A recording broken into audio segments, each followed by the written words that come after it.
4 bidang. Untuk bidang pertama yaitu bidang perencanaan transportasi. Untuk bidang selanjutnya manajemen rekayasa lalu lintas. Selanjutnya ada bidang angkutan umum. Kemudian yang terakhir yaitu bidang keselamatan lalu lintas. Untuk bidang perencanaan transportasi, profil Kabupaten Magetan sendiri, wilayah administrasinya luas wilayah sebesar 688,84 km persegi dengan jumlah kecamatan 18, jumlah kelurahan 28, dan jumlah desa 27.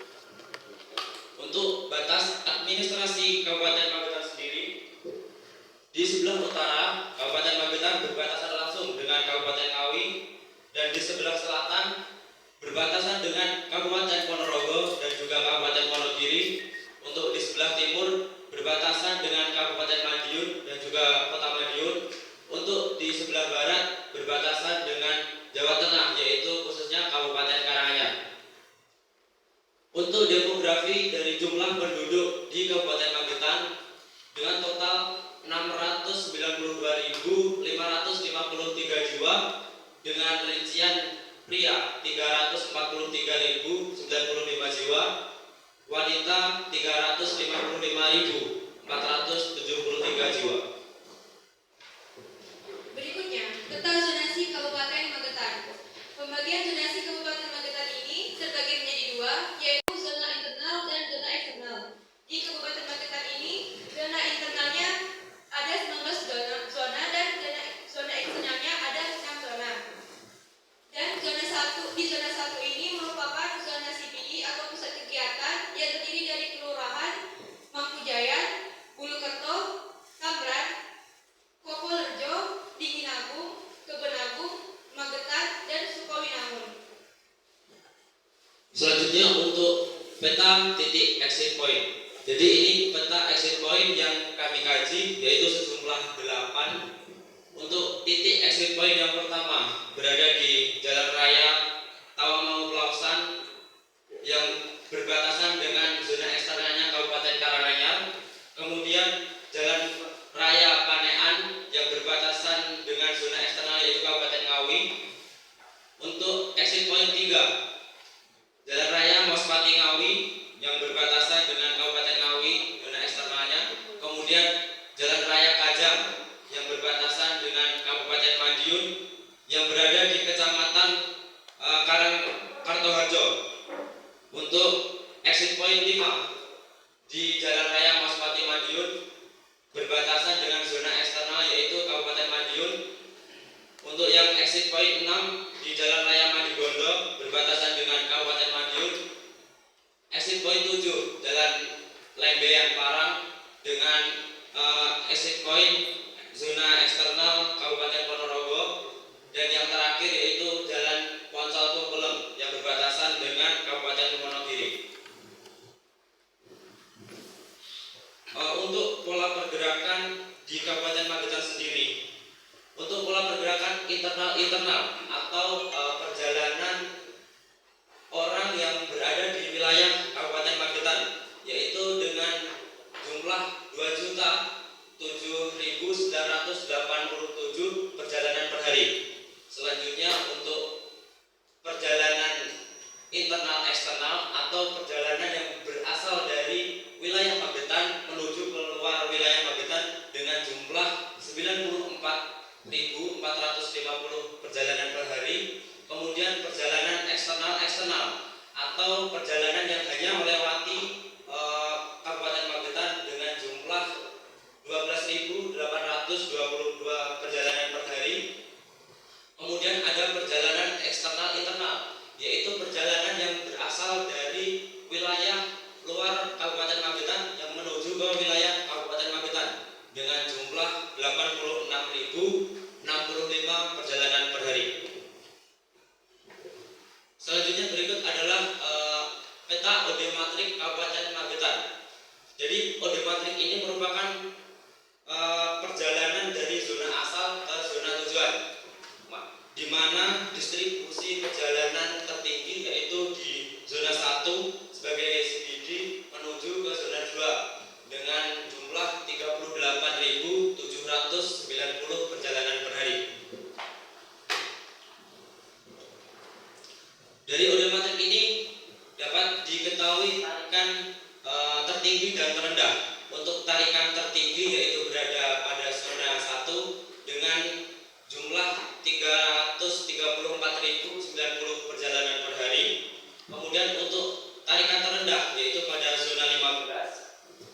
dengan jumlah perjalanan 38.754 perjalanan per hari.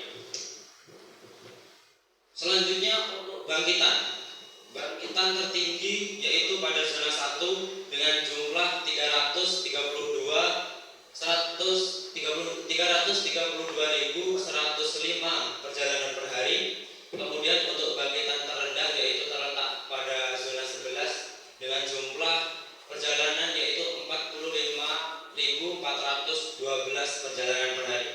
Dengan total jumlah perjalanan dalam satu hari yaitu sebanyak 2.007.987 perjalanan.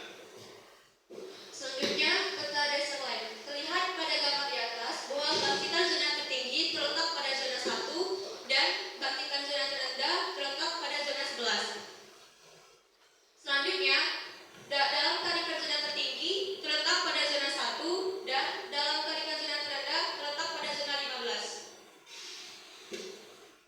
Untuk karakteristik perjalanan di Kabupaten Magetan sendiri, yang pertama dilihat dari persamaan regresi Kabupaten Magetan, di mana Y itu adalah jumlah perjalanan sama dengan 0,56 yaitu konstanta ditambah 1,682 X1 ditambah 0,576 X2 ditambah 0,168 X3, di mana regresi ini menggunakan 3 indikator yaitu X1 sebagai ukuran keluarga, X2 ukuran kendaraan, dan X3 pendapatan. Yang kedua untuk triplek atau rata-rata panjang perjalanan yaitu dengan panjang 8,2 km per hari. Untuk family size di Kabupaten Magetan sendiri rata-rata 2,8 orang per keluarga.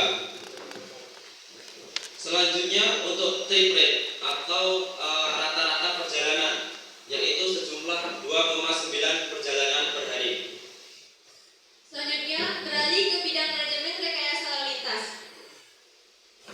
Berikut merupakan peta jaringan jalan berdasarkan status. Jaringan jalan berdasarkan status ini dibagi menjadi 3. Yang pertama, jalan nasional sepanjang 15,62 km, terdiri dari 2 ruas dan 4 segmen. Yang kedua, jalan provinsi dengan panjang 39,6 km, terdiri dari 9 ruas dan 14 segmen. Dan yang terakhir, jalan kabupaten sepanjang 630,25 km, terdiri dari 238 ruas. Berikutnya, peta jalan berdasarkan fungsi. Jaringan jalan berdasarkan fungsi ini dibagi menjadi 3. Yang pertama, jalan arteri sepanjang 50,41 km, terdiri dari 70 jalan arteri sekunder. Yang kedua, jalan kolektor sepanjang 156,1 km, terdiri dari 2 jalan kolektor primer 1, 9 jalan kolektor primer 2, dan 21 jalan kolektor primer. Dan yang terakhir, jalan lokal sepanjang 471,1 km dengan terdiri dari 140 jalan primer, 140 jalan lokal primer. Selanjutnya, berikut beberapa kinerja ruas jalan yang kami kaji di Kabupaten Magetan. Seperti yang kita ketahui, kinerja ruas jalan ini terbagi menjadi 3 indikator. Yang pertama, visi rasio, yang kedua kecepatan, dan yang ketiga kepadatan. Dapat dilihat pada tabel di atas bahwasanya visi rasio tertinggi terdapat pada Jalan Raya Maspati Ngawi pada segmen 1 dengan status jalan nasional dengan visi rasio 0,73. Dan dapat dilihat juga visi rasio terendah terdapat pada Jalan Bangka dengan status jalan kabupaten dengan visi rasio 0,46. Selanjutnya untuk peta titik lokasi simpang di Kabupaten Magetan. Berikut adalah peta persebaran titik lokasi simpang di Kabupaten Magetan. Untuk kinerja simpang aktif pada Kabupaten Magetan sendiri, yaitu kami ambil sampel 10 dengan derajat kejenuhan paling tinggi yaitu pada simpang 4 Pasar Sayur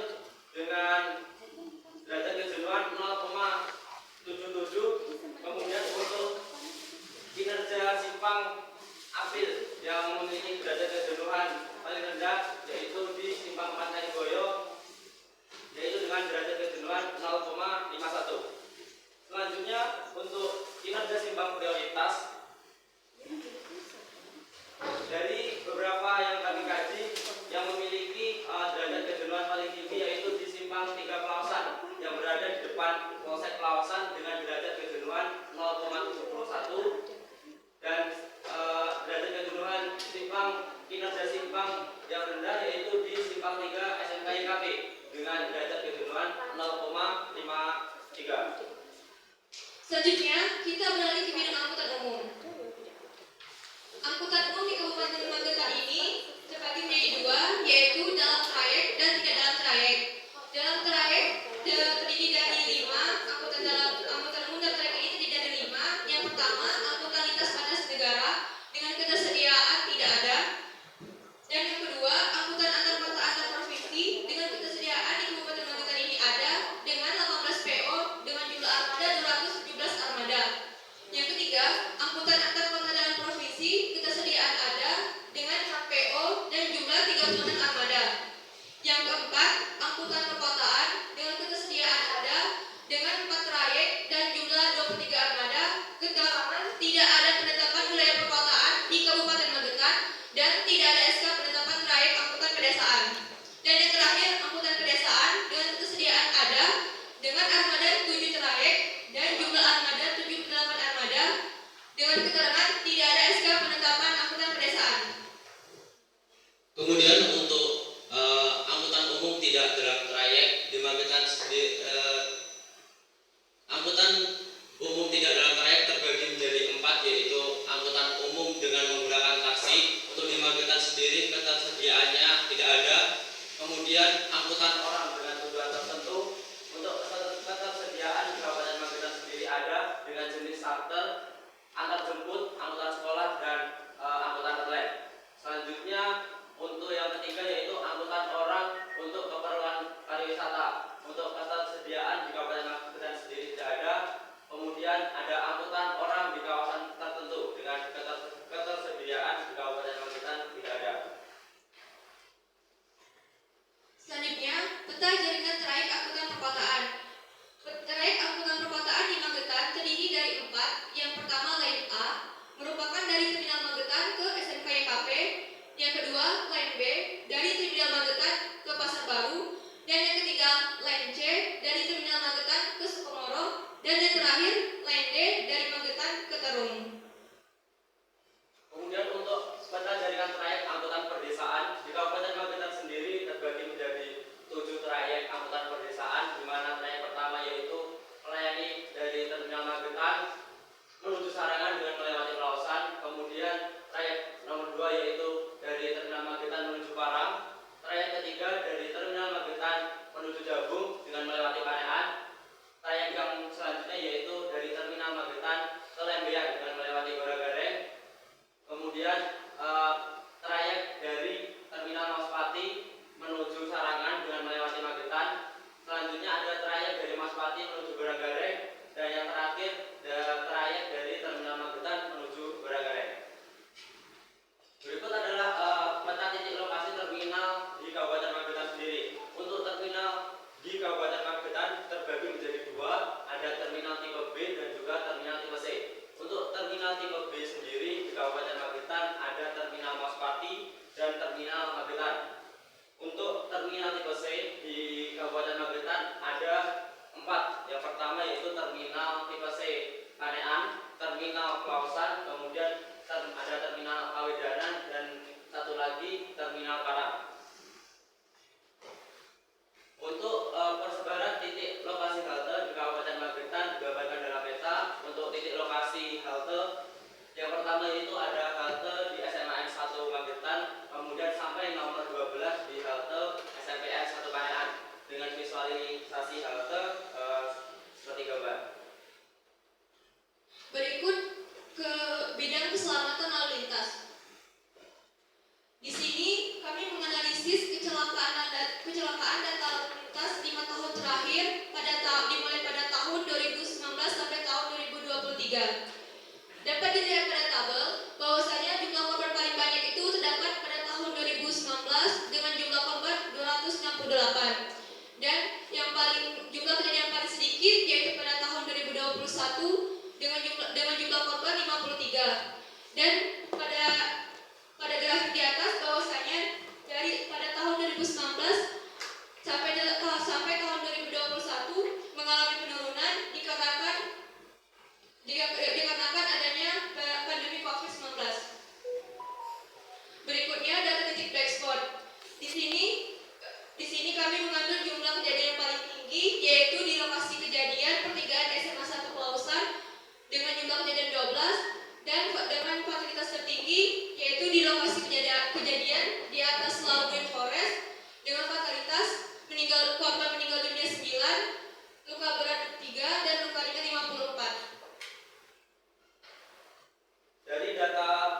peta sebaran black spot dapat diketahui blacklink. Jadi dapat diketahui blacklink di Kabupaten Magetan. Untuk blacklink di Kabupaten Magetan sendiri sejumlah 8, yaitu di Jalan Raya Magetan Maspati sampai di Jalan Raya Madigondo dengan total jumlah black spot 80. Dari data blacklink Kabupaten Magetan tadi dapat digambarkan peta blacklink seperti berikut. Berikut adalah persebaran blacklink di Kabupaten Magetan. Dan kemudian dari blacklink dapat diketahui zona mana yang memiliki blacklink yang tingkat kecelakaan dan juga fatalitas yang tinggi, yaitu pada zona 5, yaitu di Kecamatan Pelausan, kemudian di zona 13 terletak di Kecamatan Maspati, dan di zona 16 yaitu di Kecamatan Takran. Berikutnya, rencana bidang KKW atau tugas akhir dari permasalahan yang kami analisis selama di Kabupaten Magetan. Yang pertama, perencanaan simpang koordinasi pada simpang stadion dan simpang rumah sakit di Kabupaten Magetan yang diambil oleh Adi Rizal Maulana, Polbid Kabupaten Magetan. Yang kedua, judul perencanaan ras atau rute aman selama sekolah di kawasan pendidikan Jalan Tripanita yang diambil oleh Ishak Wirapratama, Polbid Kabupaten Musirawas.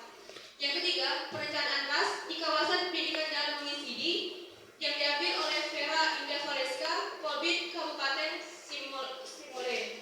Yang keempat, perencanaan fasilitas pejalan kaki di alun-alun Kabupaten Magetan yang diambil oleh Anya Mulia Uzla, Polbid Kabupaten Kalimantan Timur. Yang kelima, perencanaan dan evaluasi angkutan sekolah di Kabupaten Magetan yang diambil oleh Dimas Aldi Pratama, Polbid Kabupaten Magetan. Yang keenam, optimalisasi kinerja ruas jalan MT Haryono di Kabupaten Magetan yang diambil oleh Bimol Sohalsa, Polbid Kabupaten Pasaman Barat. Yang ketujuh, optimalisasi kinerja simpang bulu di Kabupaten Magetan yang diambil oleh Gilang Alfarizi, Polbid Kabupaten Banjar. Yang delapan, dengan judul optimalisasi kinerja simpang 4 Pasar Jenglong di Kabupaten Magetan diambil oleh saya sendiri, yaitu Dede Herunisa, Polbid Kota Prabumuli. Selanjutnya untuk rencana judul KKW atau tugas akhir kami, yaitu peningkatan kinerja ruas di Jalan Ahmad Yani, yaitu jalan satu arah di Kabupaten Magetan yang akan diambil oleh rekan Sebastian Kristi Wirayuda dari Polbid Kabupaten Tabalong.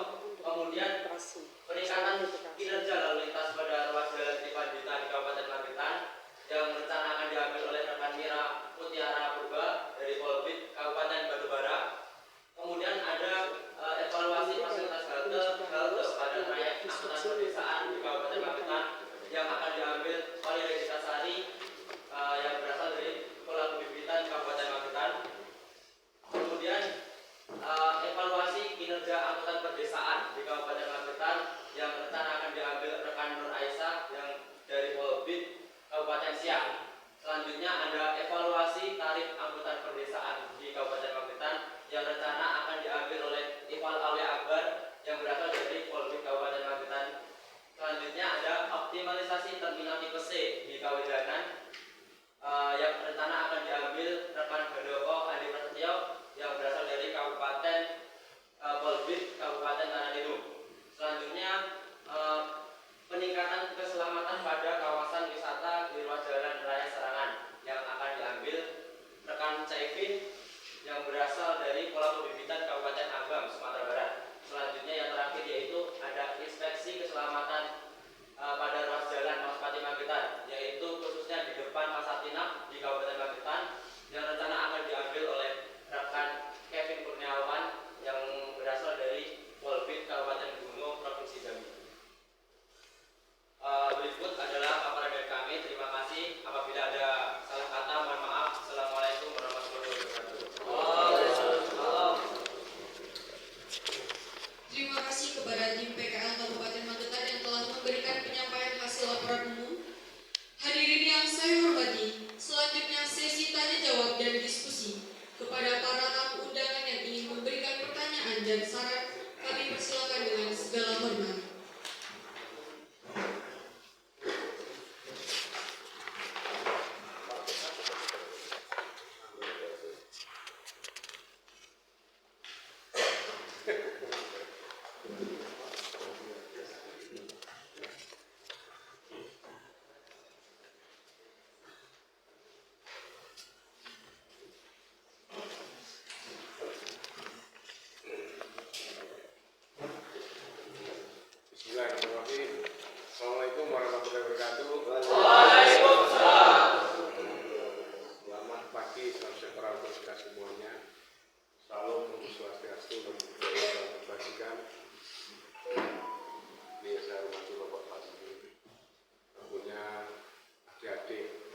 nama karunia yang sangat luar biasa sekali. Tepuk tangan dulu.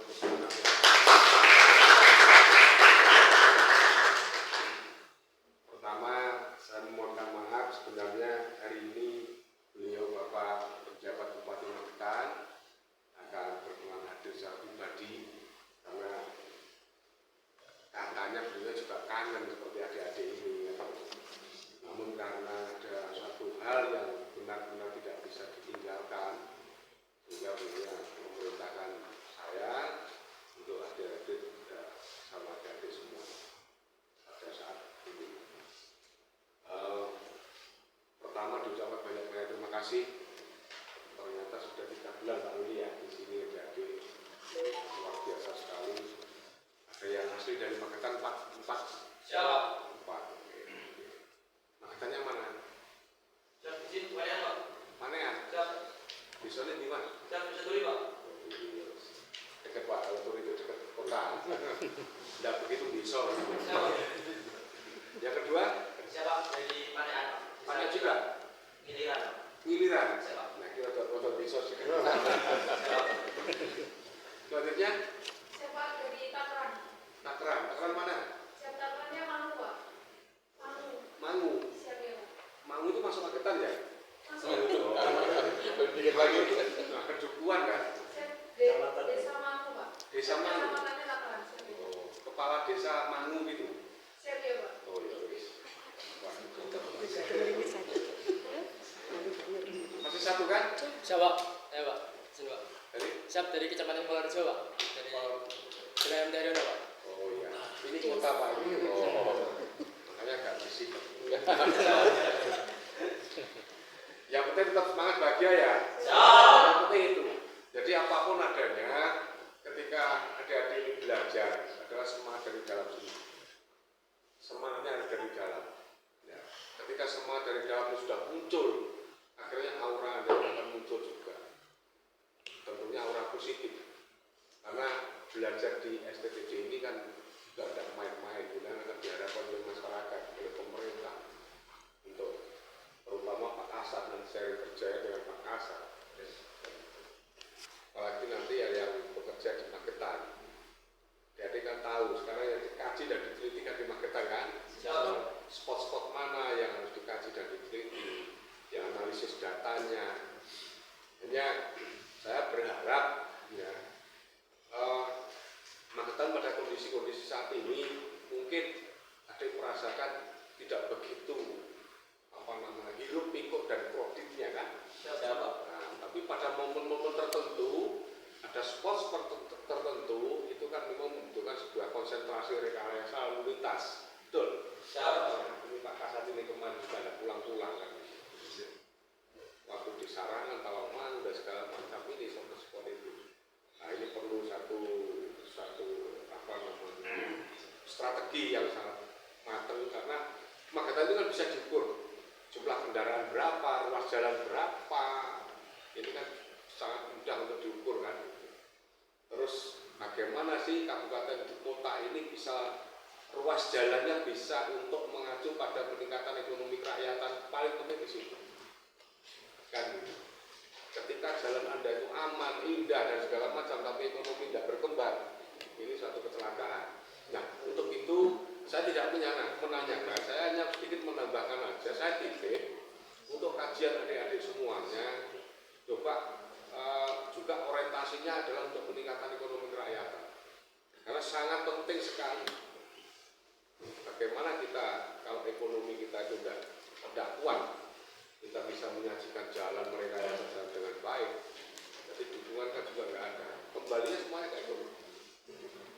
Jadi sekali lagi saya berharap ya, dari spot-spot yang ada di Kabupaten Magetan ini ada jalan-jalan sambungan antar kabupaten. Ini juga membutuhkan satu strategi tertentu. Ini sangat penting menurut saya. Mumpung nanti juga ada Bapeda, ada PUPR, ini kan dekat sekali dengan kegiatan-kegiatan tersebut. Untuk itu, sekali lagi saya berpesan adik-adik, kajilah secara mendalam, ya secara mendalam, tapi jangan lupakan kajian ini adalah juga ada multi efeknya untuk pengembangan ekonomi.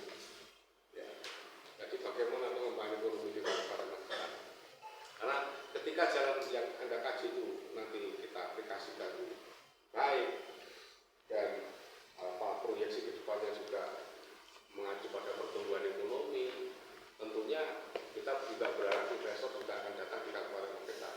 Ini berkat dari kajian LHT yang selama 3 bulan di Kabupaten Magetan. Harapannya seperti itu. Jadi Magetan perlu sentuhan-sentuhan, perlu pemikiran-pemikiran profesional, perlu imajinasi ke depan, itu sangat penting. Jadi tidak ada nanti istilah Magetan itu kota terisolir, kota terpojok, terpinggir, karena Anda tahu Magetan ini adalah salah satu kabupaten di Provinsi Jawa Timur yang paling barat. Ya, yang paling barat. Jadi kabupaten terkecil kedua Magetan ini. Makanya tidak begitu itu cuma perlu strategi untuk pengembangan ekonomi melalui strategi penataan rekayasa jalan yang paling penting di situ. Jadi saya tidak menanyakan loh Pak, saya titip aja untuk kajiannya itu, kalau nanti disinggung aja.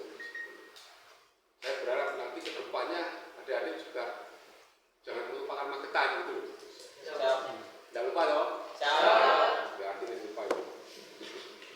Jadi kalau mereka di sini 3 bulan, tentunya sudah hafal sekali kuliner Magetan seperti apa kan gitu kan.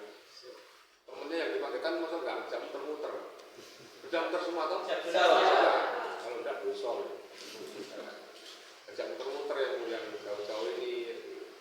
Saya dulu juga pernah di Sulawesi Utara sana. Jadi teman saya yang satu agak muter-muter gitu. Gantian dari Magetan, teman-teman yang jauh tidak muter.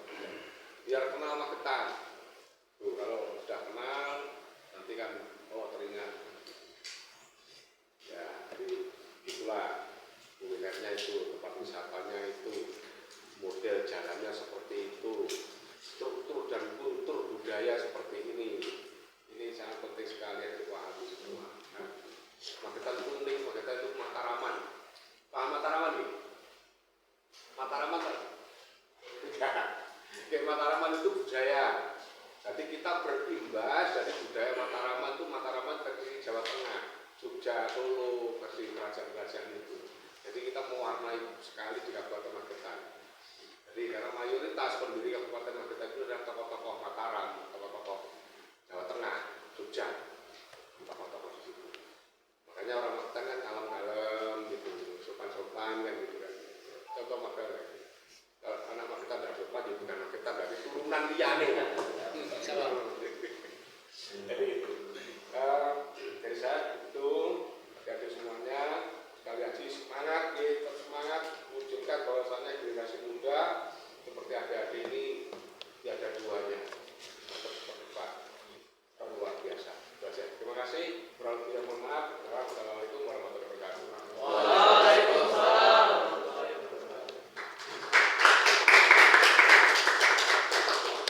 Monggo yang lain Mas Oli.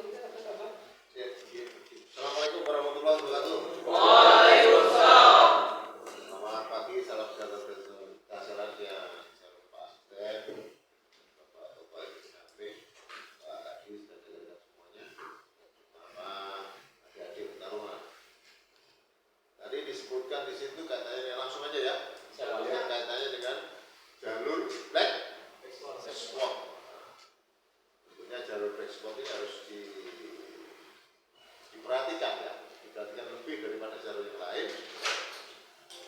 Ini untuk jalur black spot ini bisa ditentukan, kita melihatnya di aplikasi, yaitu IRSMS. Tahu? Jadi untuk menentukan jalur black spot itu tentunya harus mengacu pada data yang ada di aplikasi IRSMS. Tentunya jalur black spot itu bisa berpindah-pindah gitu. Ini yang saya lakukan adik-adik sekalian, jadi yang dilakukan oleh teman-teman dari Satlantas Polres Magetan ini selalu mengadakan kegiatan, boleh dikatakan apa ya, tadi yang saya sampaikan tadi ini mempunyai perhatian khusus ya, perhatian khusus terhadap jalur-jalur black spot ini. Jadi kita mapping di sana, kita pelajari apa penyebabnya daripada terjadinya kecelakaan, apalagi yang mengakibatkan terkait dengan jalur yang ada di Sarangan atas. Betul? Di RGN. Siapa yang sudah survei di sana? Sudah. Nah, sudah survei ke sana, tentunya belajar pengalaman dari kejadian di tahun 2022. Kejadian ada fatalitas sampai 9 meninggal.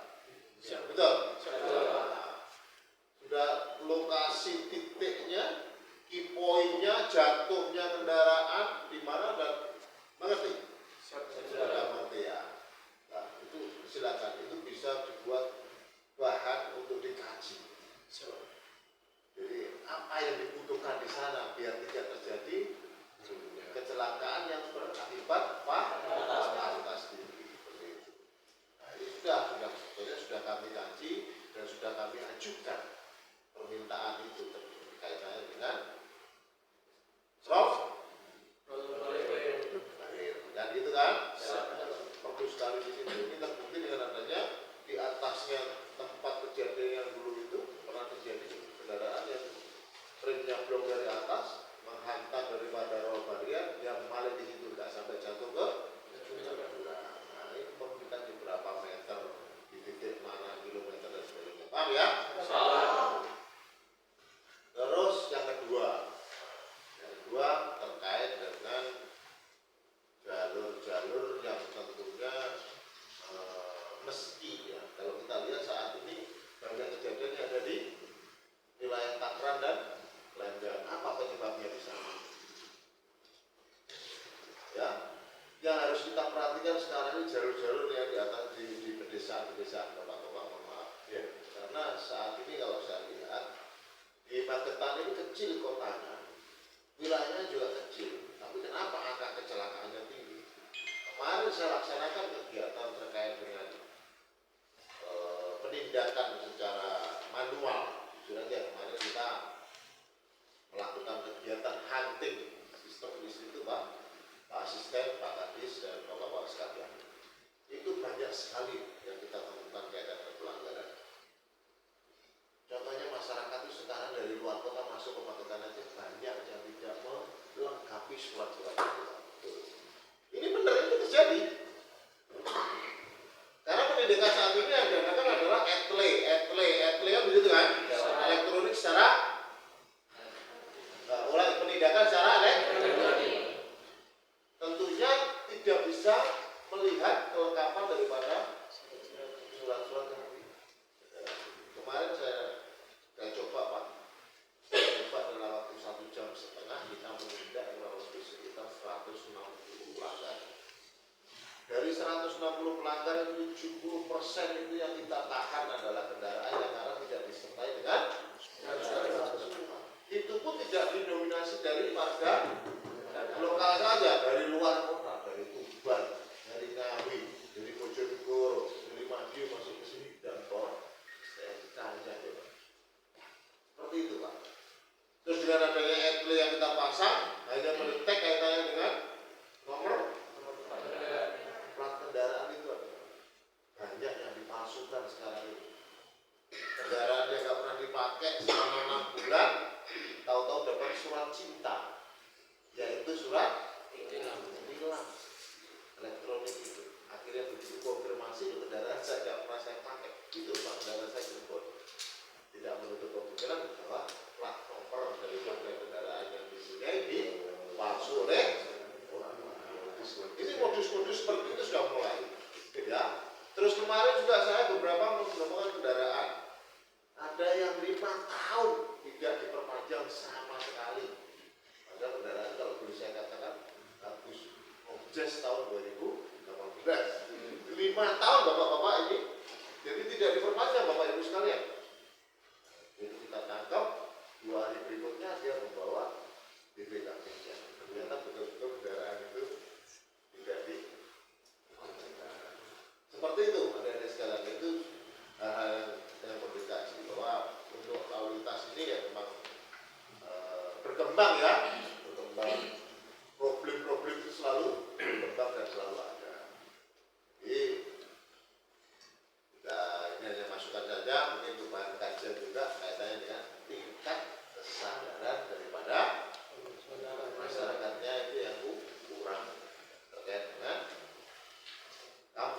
bicara. Nah, itu saya sampaikan ini perlu juga dilakukan itu nanti kalau ada demo mau tahu bisa dibuka di website ataupun di Google nanti kaitannya dengan Mahameru Lantas. Mahameru Lantas ini adalah program daripada Polda Jawa Timur yang diprakarsai oleh Bapak Dirlantas. Ini akan diadopsi di tingkat nasional, akan dibuat di tingkat nasional kaitannya dengan namanya aplikasi kaitannya Mahameru Lantas. Apa sih itu? Menciptakan harmonisasi di dalam berkendaraan atau berlalu lintas. Itu intinya gitu. Di masyarakat sudah mulai berani kritik, sudah berani tegur, sudah berani mengingatkan seperti itu. Jadi kalau sudah saling mengingatkan, tentunya semuanya akan menjadikan masyarakat lebih sadar berkaitan dengan kampus lebih lantas. Paham ya? Jadi masukan dan itu mungkin sebagai bahan-bahan untuk dikaji, nanti bisa dibuka di website kaitan dengan Mahameru Lantas itu sehingga ada punya pandangan, punya gambaran, oh koyok ini dia. Seperti inilah situasi kondisi lalu lintas. Gitu ya. Sesuaikan dengan aplikasi di lapangan, atau sudah survei di lapangan, jalan-jalan mana yang perlu diperhatikan secara khusus di wilayah mana. Nah, itu Bapak Ibu sekalian, mungkin yang sedikit yang bisa saya sampaikan. Ada sedikit pertanyaan, mungkin juga ada masukan juga ada di sini. Terima kasih. Kurang lebih saya mohon. Assalamualaikum warahmatullahi wabarakatuh. Waalaikumsalam.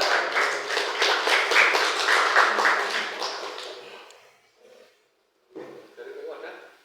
Bu, Pak Bunda ada? Sedikit.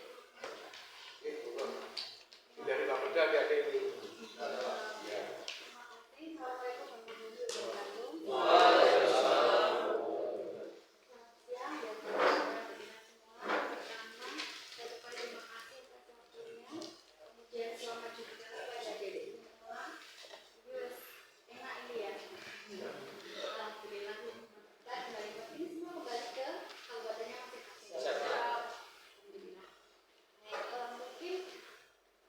Sebelumnya saya itu sudah maksudnya jarak saya dulu waktu zaman kuliah itu gimana bikin skripsi atau apa itu sebenarnya sudah terlalu jauh jadi saya agak lupa cuman sedikit ketika menambahkan aja nih ini kan bikin seminar laporan itu seperti ketika kita mau nyusun maka tugas akhir nih tugas akhir itu sekilas saja saya lihat itu mungkin di sini nanti ketika akan ada pembahasan kan bukan hanya dengan gini, contohnya di sini kita ada pembagian zonasi Kabupaten Magetan, ada zona internal, ada zona eksternal. Nah, di situ mungkin kalau seperti saya yang kaitan dengan transportasi pemahamannya kurang, itu kita nggak tahu pembagian yang zona internal itu yang mana, eksternal itu yang mana. Jadi mungkin detail-detail kecil terkait dengan isinya laporan itu mungkin bisa diperhatikan. Seperti ini guys, ketika kita membahas zona mungkin terkait dengan jalan atau transportasi itu berbeda dengan kita membahas zona terkait dengan urusan yang lain. Nah, misalnya kalau pemetaan terkait sanitasi mereka juga bikin zona sendiri.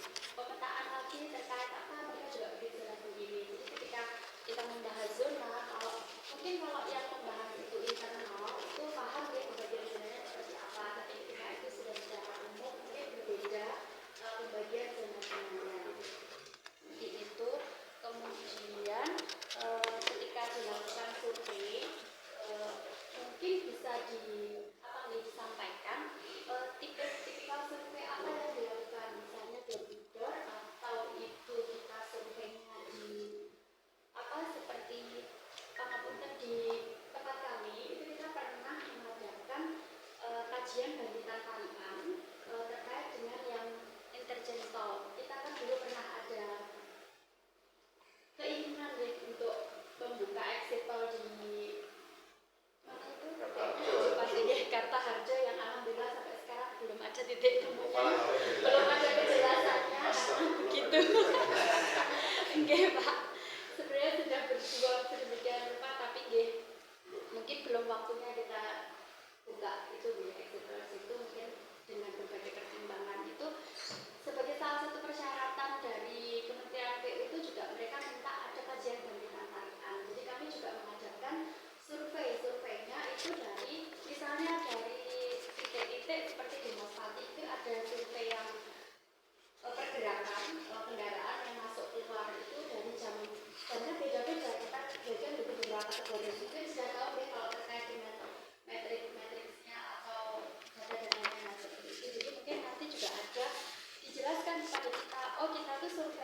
itu survei yang kita menghitung jalan yang lewat atau kita berpikir ke masyarakat atau melalui wawancara atau melalui kuesioner atau melalui apa, jadi nanti hasilnya itu bisa lebih dalam melakukan mencari apa yang harus kita lakukan selanjutnya itu lebih datanya itu lebih akurat jadi untuk penyelesaiannya seperti apa. Dan mungkin juga kalau generasi Z itu kan beda nih dengan generasinya kita kayaknya lebih visioner, lebih kreatif, jadi untuk penyelesaian setiap permasalahan itu mungkin tidak semuanya terpaku kepada anggaran. Jadi misalnya punya kreativitas jadi untuk menyelesaikan satu masalah kita bisa menyelesaikannya menggunakan alternatif apa gitu. Mungkin yang sangat dibutuhkan di kota kecil seperti kita ini, mengingat ketersediaan anggaran di kita itu sudah terbatas. Jadi yang dibutuhkan memang pemikiran-pemikiran dari adik-adik semua itu alternatif apa yang harus kita lakukan biar semua itu tetap berjalan dengan baik tapi dengan keterbatasan anggaran. Mungkin itu Pak, terima kasih. Assalamualaikum warahmatullahi wabarakatuh.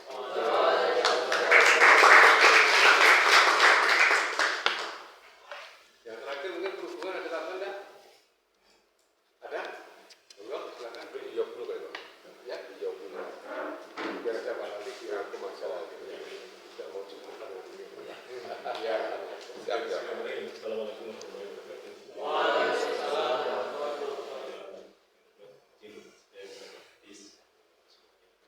Saya tadi mengamati laporan hasil tadi.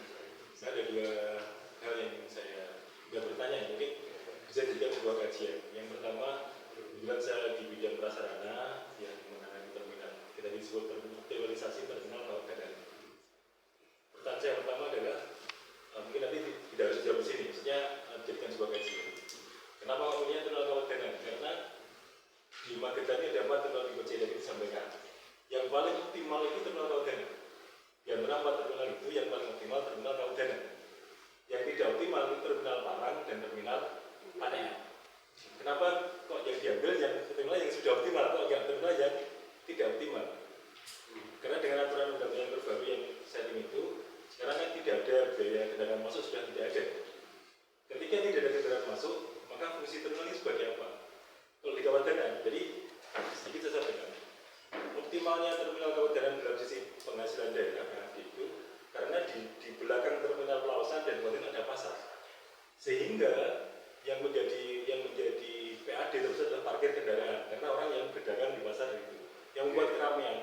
Justru paling yang Pelausan mungkin Pak Kasat paling paham, macetnya nggak karuan, ada terminal, ada repogial, ada pasar di selatannya itu kalau dari Idul Fitri paling capek pasti di sini selain di LGF. Nah, yang jadi saya kenapa yang diambil sama terminal Kawadan? Mungkin ya kalau itu orang kita atau tidak, mungkin teman-teman bisa ngambil. Padahal ada 2 terminal yang ini nggak optimal, tidak dekat dengan pasar, bahkan pasarnya jauh, pasar dulu baru terminal. Nah, ini sebenarnya bisa jadi sebuah kajian bagaimana mengoptimalisasi terminal ini.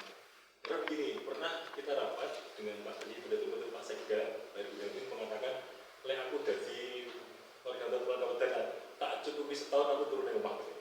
Karena nggak jelas ini posisinya seperti apa. Nah, tapi tentunya kan tidak bisa kemudian sebuah instansi pemerintah bergantung harus dikaji bagaimana optimalisasinya. Kalau Kabupaten itu sebatas pengetahuan saya hanya bangunan saja perlu fisiknya perlu diperbaiki. Kalau yang sekilas saya lihat, saya yang membawa terminal. Tapi kalau terminal Panean dan terminal ini punya Panean dari tadi, terminal Panean dan terminal Parang itu harus dikaji, ditata, diatur sebagai rupa sehingga terminal itu hidup. Jadi Mbak Asyid mengatakan kembali ke ekonomi, menghasilkan sebuah PAD dengan seluruh masyarakat dan segala macam. Ini perlu kajian yang perlu kita.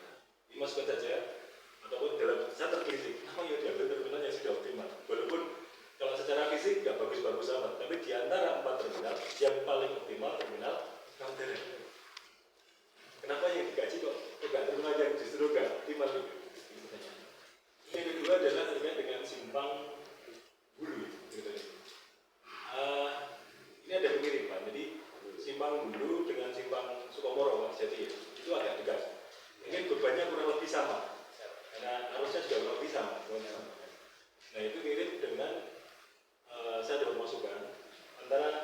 simpang 3 stadion, simpang 3 samudra, dan tengah-tengah ada sebuah kota disebut Mangjaya. Nah ini Bisub sering dikasih masukan untuk dipasang traffic, kan traffic di situ. Cuman mungkin perlu kajian, atau mungkin terkait dengan organisasi. Mungkin masukan saja saya tidak tahu. Dekat sekali kan? Dekat yang itu. Dekat, walaupun kalau sudah ada acara di sekitar stadion gol itu sudah ruwet, pasti ruwet. Nah mungkin ini salah satu yang terkritik bagaimana kajian terus. Kenapa yang diambil? Kalau ini yang diambil tadi yang pas depan pasar Pinang itu saya sepakat karena memang di situ ramai, tidak ada rambu, tidak ada working line juga tidak ada. Kita sudah masukkan ke provinsi, jalan provinsi ternyata katanya belum layak. Kita sudah traffic katanya juga belum layak. Nah, mungkin dari kajian saya sepakat. Tapi yang mungkin ditambahkan mungkin antara simpang Sukomoro, simpang ini sama simpang Barat sudah masukkan. Mungkin itu Bapak yang disampaikan. Maaf, saya nggak tahu ini pertanyaan masukan apa monggo. Saya assalamualaikum warahmatullahi wabarakatuh. Waalaikumsalam. Terima kasih sekali, ternyata dinamis ya. Pertemuan kali ini kan dinamis sekali. Karena menarik kalau kita bicara masalah lalu lintas, masalah keamanan, ekonomi itu luar biasa sekali. Jadi simpang-simpang itu memang spot-spot yang perlu ada perhatian-perhatian khusus lah. Jadi beberapa hal ini ada semuanya. Ini sebetulnya ada dicatat ya. Ya oke, dicatat. Jadi mungkin ada yang minta dijawab sekarang atau mungkin sebagai bahan kajian aja. Oke. Malah bagus seperti jadwal untuk kajian, jadi kita bisa minta. Oh ya, jadi nanti hasilnya aja nanti ditinggalin gitu, biar kita juga bisa pakai bahan untuk kita semuanya kan gitu. Jadi tidak harus pertemuan kali ini kita menunggu jawaban dari Garuda begitu atau ada yang dijawab? Mungkin atau mau ditanggapi atau untuk bahan? Ya, tawarkan aja.